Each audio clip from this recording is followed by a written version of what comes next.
Okay, so this is the new Sonata interior. So as you can see, space is pretty good. It's a bubble cockpit. So because these things have these bubble roofs, there's plenty of space in these things. Now, just like the Acura NSX and all those new Acuras, they all have these push button drive systems.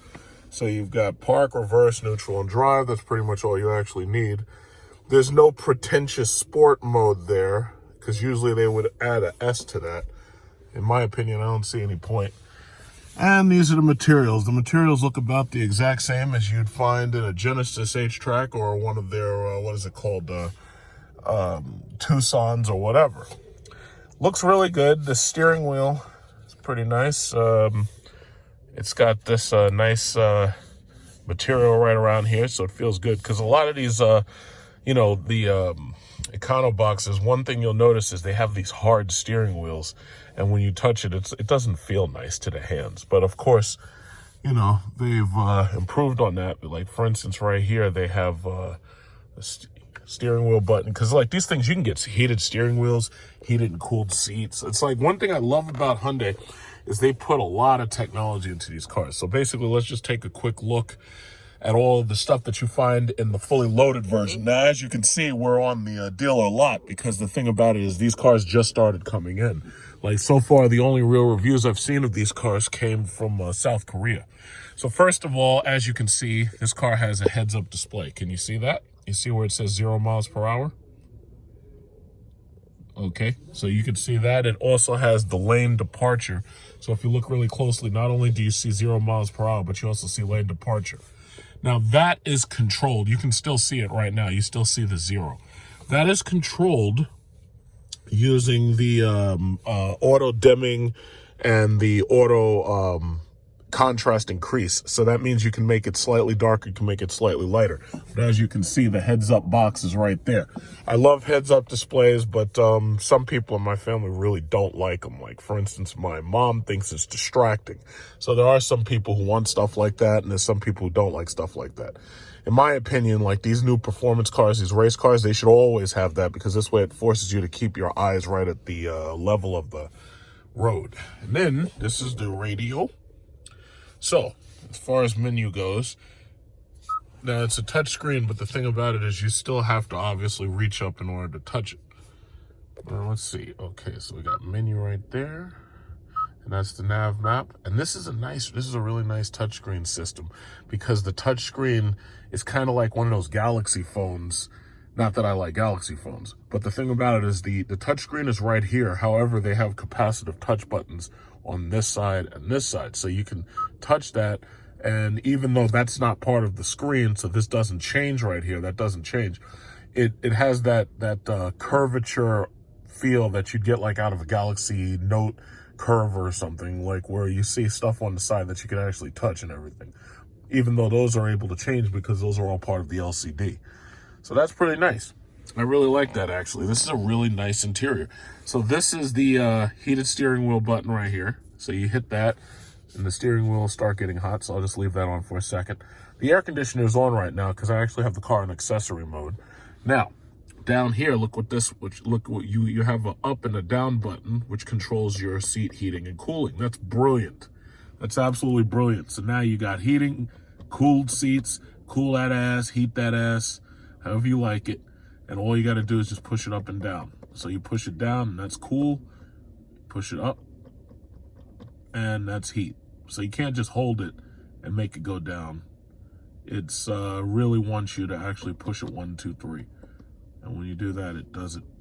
So the heat, starting to feel the heat getting hotter. Okay. So the passenger has it too. Yay, good thing for the passenger. They can heat and cool their ass too.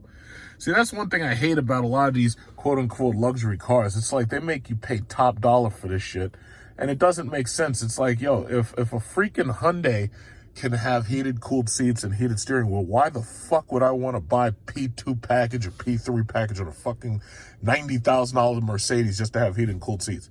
And then you get some cars where you can't even get heated cool seats, like a $300,000 or $500,000 Lamborghini doesn't give you heated and cooled seats. Like, I don't understand what the fuck that's about. Listen, if I buy this fucking thing, I don't give a shit what you say the purpose is for. I expect to have it all, period. And that's the mentality you're supposed to have.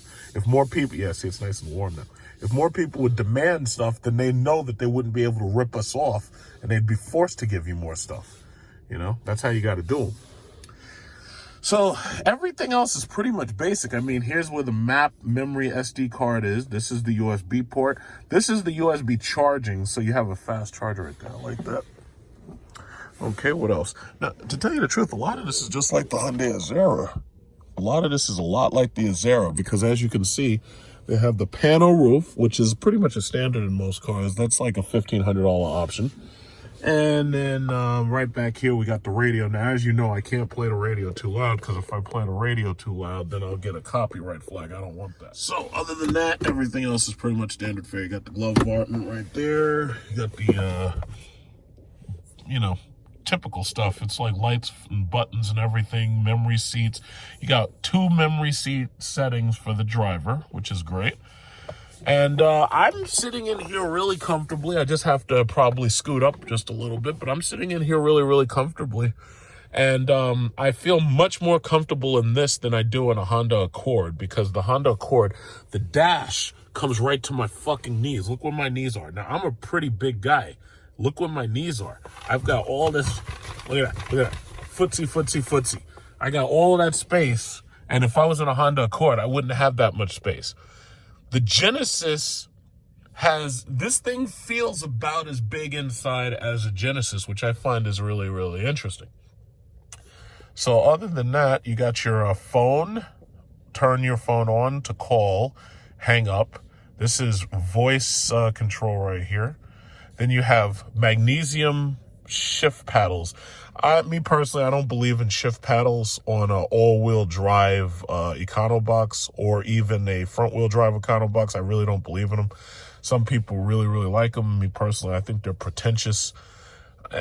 I don't see any point of them, honestly. I mean, it's funny. You have shift paddles here and here, but you don't have a sport mode button. You know, that kind of doesn't make sense. A rear-wheel drive car that has a paddle box like a Lamborghini, where they absolutely want you to use the shift paddles, like plus goes to the next gear, minus goes to the negative gear, and then if you hold both of them, it goes into neutral. I don't see the point in any of that, but you know, that's just how they do it. I really don't see it. Okay, so other than that, you have these nice dials, just like, you know, the dials have the ability to turn the, I don't want to turn the air up because then you'll hear it, but that allows you to do your dual zone climate. So most cars pretty much have these buttons now where it's like automatic. I can turn it off if I want, or I can just turn it on low. In accessory mode, it's on. So that's pretty good. So the car can stay ventilated in accessory mode. These are your drive modes. This is the camera view. So I can hit the camera view, and camera view when you're in, what is it called? When you're driving, it can actually show you around the car. Now this is the key for the car. So as you can see, you've got, this thing can park forward and park reverse. That's crazy. Just like the BMW. So you can actually, while you're in park, it can back itself in and out of spots. Now the thing you got to remember is these cars are pretty much designed for South Korea. And in South Korea, they have very, very tight parking spots. Like, you remember I showed you a video when I was in South Korea. So the thing about it is, moving in and out of parking spots is an issue for some cars. So what they do is they have these systems in order to make it so you can move in and out of a parking spot without actually being in the car, which is brilliant. Map. Okay, I don't want to really turn up the radio because I know I'll get a copyright flag, so I'm not going to do that. Other than that, the car is pretty much straightforward. This is just straightforward car. So let's see what the sticker says. This car right here is a Calypso Red tan interior, as you can see, tan interior. And what else? This is $34,550, which is not bad. You're talking about maybe $600 a month, depending upon how you pay for it, how much money you're going to put down. But it pretty much has every single feature in here for a limited model. So this is a limited model. So that's the 2020 Sonata Limited. But I've got to say, man, it's amazing that Hyundai can put stuff like this in their car. Like, I mean, you've got this fully like virtual gauge cluster. Like none of this is what is it called? These aren't regular traditional gauges. These are all virtual. And that looks good along with this. And I guess that's the new big sign of newer cars. Like the Escalade, they're talking about having a 36 or 37-inch stretch. And then you had the Mercedes S-Class, which had two screens that were right next to each other where there was no bifurcation here. And those two screens basically have a map right here, and then you have virtual gauges. But this thing is I have to say, this is really, really nice. I would never buy an Acura. What is it called? What is that damn thing called? The TLX. The TLX is smaller than this, and it's not as nice as this. I would never buy a Honda Accord. A Honda Accord is smaller than this and not as nice as this. I would never buy a Toyota Camry. A Toyota Camry is just simply freaking boring and ugly. I mean, that thing is so ugly. It's just extremely, extremely ugly. Okay, so the battery is warning me that it wants me to turn the car on. I don't want to turn the radio on, so I'm going to turn it off. And as you can see right there, you have a favorites button right here. There's a favorites button, nav button, map button. But other than that, I mean, this is what you see. It's amazing what you get in a car now. It's like this. This is basically a luxury car. I mean, you got everything. Like when I think luxury car, really my mind gravitates towards heated and cooled seats, panoramic roof, navigation system, and the virtual gauge clusters. That's something new. But when I think of a luxury car, I think of the car comforting me in the winter and in the summer. That's what I'm really, really thinking. But now it's like for $35,000, you can get a car that's got all the stuff in it. I mean, they even have this little Bose system right here. Now, granted, these are probably small speakers, but this is really, really, really, really, really, really nice. I have to say, this is really, really nice. I like this. I really like this. It's like all the stuff that used to come in a car, like where they make you pay all this extra money for a package. It's like this car has all of that stuff. And, it's got stuff that you wouldn't normally expect to get out of a car. The trim, I've always liked Hyundai's fit and finish. Hyundai's fit and finish has always been nice to me. I mean, you got a lot of leg space back there, so I can sit back there comfortably. But their fit and finish has always been really, really nice. They've always made good trims on their cars, So me personally, I really like this. And you know me, if I didn't like it, I'd be saying I didn't like it, and I'd say that I didn't like it, and I'd make it so that you understood I didn't like it. But if I had to buy an Econo box for my wife right now, or if I had a kid that was overindulged and I was willing to spend this kind of money, I could imagine getting one of these. And the thing about it is, if you get one of these cars used, you can get a fully loaded one of these cars used for less than $20,000 after a little bit of depreciation sets in, which is absolutely amazing. Absolutely amazing. But this is a damn good looking car. And everything, one thing I have to say about Hyundai, like you remember I made videos about the Azera, the Genesis that we actually leased. The one thing I gotta say about Hyundai, it sucks that they sound so close to those shitty cars made by Honda. But one thing I gotta say is we never had any problem with these cars at all. And they did what they had to do, and they worked just fine for that entire period of time. And we never had any problem. I wouldn't mind buying one of these as a finance, and the reason why is because any part that you have to replace, these parts are cheap. Like these things have regular wheels on them. They have regular, pretty much all the parts are economy parts. It's just that they're put together really well. So that's actually a really good thing. But this is probably the nicest interior that Hyundai has made yet. So I can imagine that the new Genesis is going to be even nicer. Wow. Okay, I see there's a center pass. Okay. They ain't changing that. Yeah. They ain't changing. Yeah, that's cool. I didn't even think about that. Yeah, that's pretty fucking nice.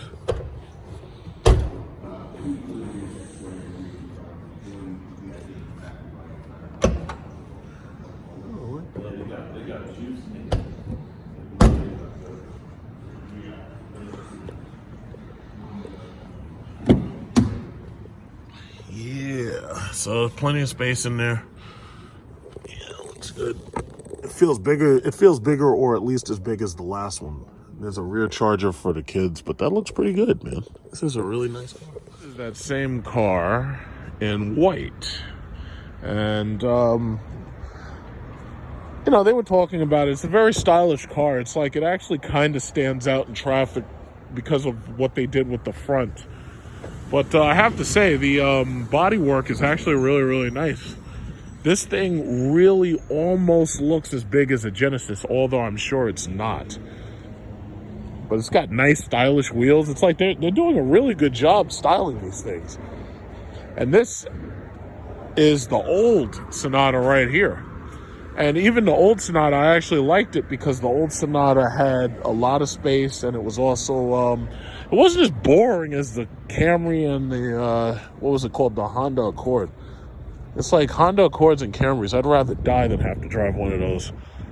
But I have to say, this is like really, really nice. So we leased an Azera, we leased a Genesis H-Track, and as far as our Econo box needs, these things work really well because they don't suck down gas like SRT products. And, you know, you don't worry about risking them in Manhattan traffic like you would like something that costs twice as much, like a $50,000 car. But the thing about it is you get all the comfort, you get all the luxury, and you pretty much get all the amenities. Not only do you get them all, but you pretty much get more than you normally would get. There's a lot of $50,000 cars that don't offer this much stuff. All right. Okay. Let's adjust this bad boy. They even give you the Sonata floor mats. Okay, so it's activated. Let's get this thing warmed up. As you can see, the lower models, which is what more people are going to end up getting, have heated seats rather than heated and cooled seats. See, I like to talk about both models simply because some people are not going to get all of the equipment, and a lot of people are going to get the cheaper ones. Maybe you're going to get it for Uber, and as you know, I have an Uber service, and I also do Tesla Lyft for people who watch my channel.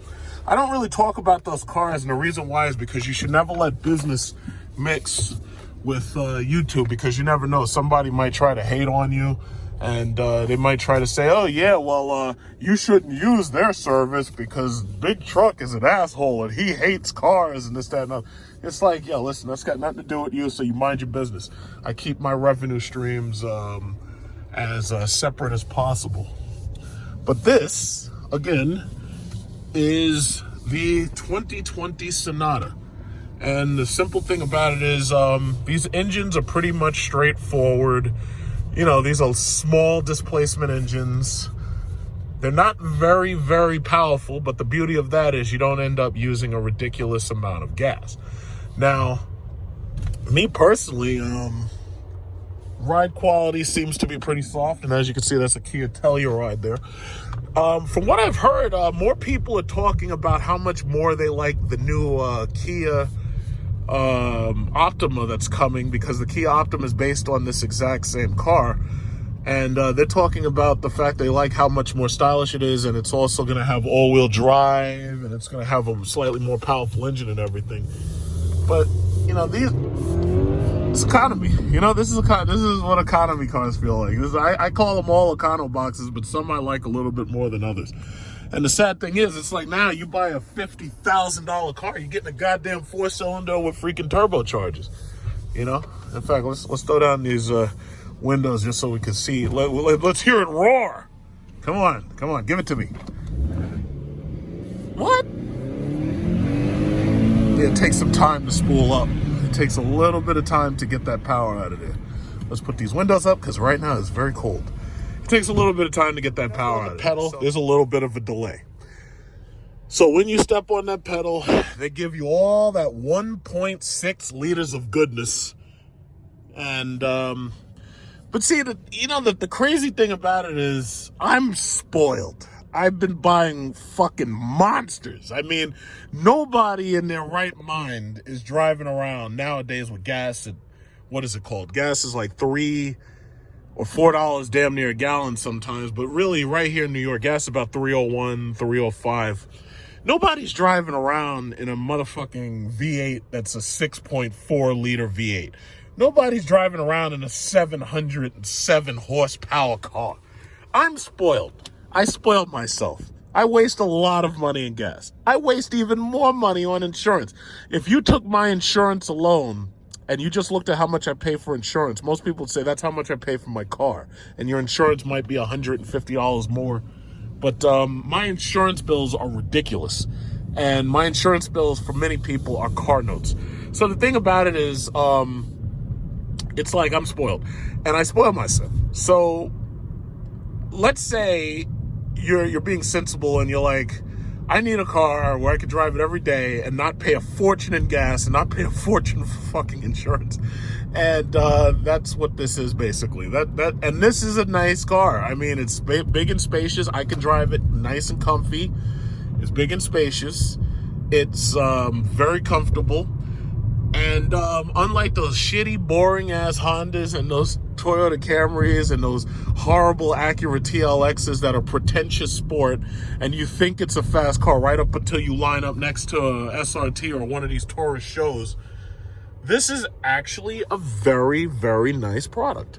You know, and I have to say, I like Hyundai, and I'm very happy that Hyundai gives me options for when I need a rental car and I don't want to spend top dollar, you know, like these BMWs, like this guy, you know, when you see these BMWs, just because you see a BMW doesn't mean it's fast. A lot of these BMWs are slow. Look at this car. Look at this stupid Maxima. He's up there. Look at it. Get off this man's bumper. Old ass Maxima. So anyway, it's like, my thing is, it's like a lot of these cars, they're all 4 cylinders, they're all turbocharged 4 cylinders. Mostly they're like 300 horsepower tops. Maybe it's like 286 or whatever. But these cars now, they've downsized everything. They downsized your displacement. It's like everything's a stupid turbocharger. I don't like turbochargers. And I don't like them because of the sound and the resonance inside the cabin. Superchargers are the way to go. I don't like turbochargers. That's just how I am. Now, some people can deal with it. Some people aren't spoiled, like I've spoiled myself.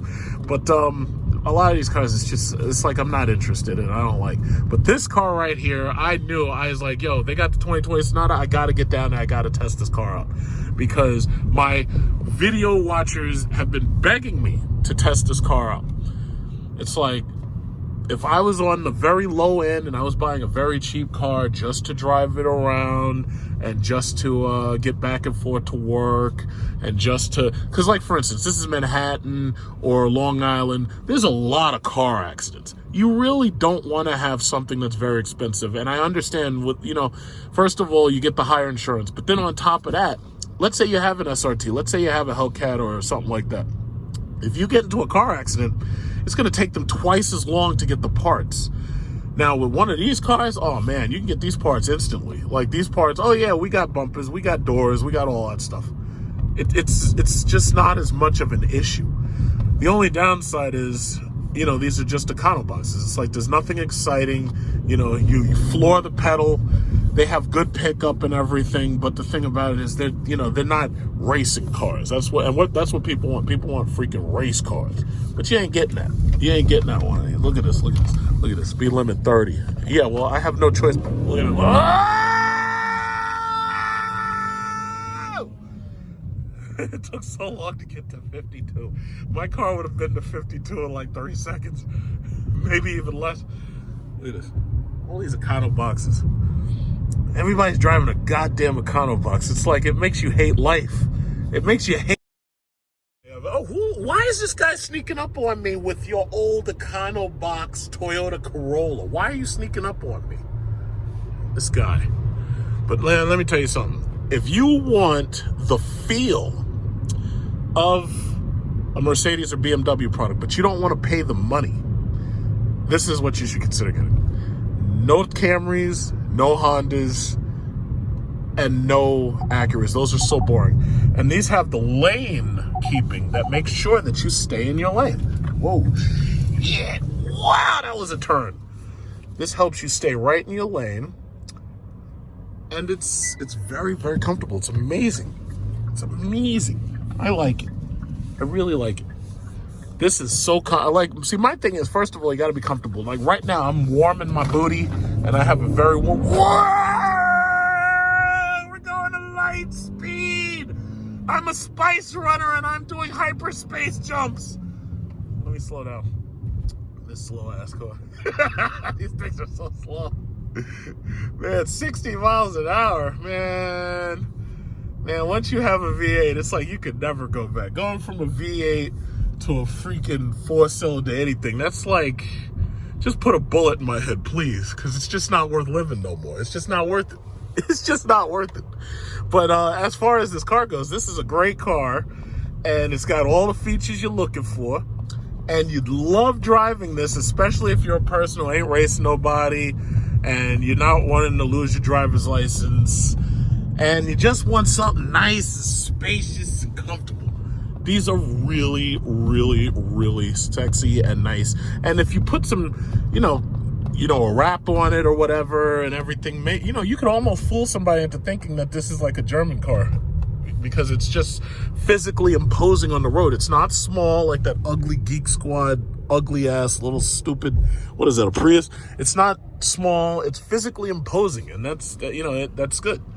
So me personally, I have to say, I'm very, very impressed. It looks great. And it fits in with just about everything else, because it's like they're trying to give you as little engine as they can, and they're putting the money into the interior. So for the most part, Hertz rental, Enterprise rental, this is what you're going to end up getting. So I got to say, it's not bad. Not bad at all. Not bad at all. And the digital gauges and all this, you get all of this stuff in the lower end cars. Now you think about it, like with companies like Lincoln and Acura and them, most of them, they try to charge you more money to get virtual gauges as a main gauge. The thing about it is, because touchscreens are so cheap now, it actually makes more sense to just give you the virtual gauges, because all it is a touchscreen, and they can display anything they want on it, But they try to charge more for that because they're like, oh yeah, well no, it's a luxury feature. It's like, no, it's not. It's fucking, it's like my iPhone. It's not a luxury feature. If you can make a 12-inch iPad for less than $1,000, then this couldn't cost that much. I mean, it's glass, for God's sakes. It's glass with an LCD display behind it. But that's basically what I had to say. There's not a whole lot to talk about because, again, you're not dealing with 797 horsepower. You're not dealing with, some monstrous engine. You're not dealing with, any advanced, super advanced technology here. It's like, these are the kind of cars that sell. And they sell in large volumes. Not like that Z01 Camaro right there. And keep in mind, that looks cool compared to this, but that car is slower than a Hellcat. A Hellcat will destroy that car. You drag those. That's why you don't really see ZL1s and CTSVs drag racing, because Hellcats destroy those cars. Destroy them. It's very simple. 650 horsepower versus 707 or 797. I mean, you don't even have to be in third grade to do that math. You don't even have to be. And I know there's a lot of Camaro watches who getting angry, but that's the whole point of me saying it, because I want you to be upset and triggered. So that's just it. And this is X-Drive 430. Yeah, they look cute and everything, but BMWs are my two cars. Those are like Me Too cars for suburban women who want to feel happy about their life when their husband's cheating on them with the office secretary. Those are okay, but they're just Me Too cars. So this is it. Now, I have to say, balancing ride control over these railroad tracks and everything and over the road, it's very soft, very smooth, very comfortable. The tires are not expensive, so it's not like you got to spend $200 a tire like I do. That guy's got what's this? Oh, yeah, but no, it's this is a comfortable city car. It's very, very civilized, technologically sophisticated and advanced. It's gorgeous. It's just lovely. So this is what you should buy. Stay away from it. If you're thinking and shopping for a car, do not buy a Camry, do not buy an Accord, and do not buy an Acura TLX. It's hard for me to remember those letters because they're so boring. TLX. What the hell does that mean? And you know what's sad? I used to like the Acura TL until they made it smaller, and then they made it cheaper. Like, for instance, the materials that are in these cars, the Acura TL, I think I made videos of it on my channel somewhere. It had leather seating, and it was much, much nicer. It was a much nicer place to be. But then they made that TLX, and it was like the whole thing felt so goddamn cheap. It was like I'd rather die than have to drive one of those. And now the other problem is the used car market is so hot until you can get a freaking Mercedes S-Class like this. You see this Mercedes S-Class? You can get this car for less than $20,000 now. And that's a Mercedes S-Class W221. It's like the used car market's on fire. It's literally on fire. It's like you can get a freaking Hellcat for $50,000 or $40,000. The used car market is literally on fire. So there's just so many options, you know, there's so many options. But just stay away from Toyota because they're boring. Those things will put you to sleep while you're driving. So that's about it. That's all I really had to say. And that's that, you know, this is where we were before. This is where we all started. This is where it all started a long time ago. But then you just throw this bastard into reverse, and you got your reverse camera right there. And then you just reverse right into the spot. And that's it. So keep in mind, if you learned anything from this review, stay away from Honda Accords. They're boring, and they don't give you as many features for the money. Stay away from Toyota Camrys because those are also boring, and they're extremely boring. And not only that, they're smaller inside. And some people try to argue to me, oh, but the official specs say this, that, and other. Listen, I am the official spec. When I'm telling you that this thing is more spacious, trust me it is. And trust me, because I drove them, and I'm a big person, and I fit in every single nook and cranny. And this is much, much better. This is what you should get. So let's just take a quick little look, walk around it, see what it looks like when it's all its lights on and everything with the driver lights and everything. But yeah. So that's that. So let's just take a quick walk around. Look at that. Look at the lights. Look at the lights. Looks good. The lights. Lovely. Okay. So that right there, that's the Hyundai Sonata. So it looks good. Very nice. Pearl lights and all that. Beautiful, beautiful, beautiful. Look at that. You see that? Brake lights. Beautiful. Tail lights. Everything's nice. This is what you should buy. Stay away from Toyota. Stay away from Acura. And God, please stay away from them Honda Accords because they all suck.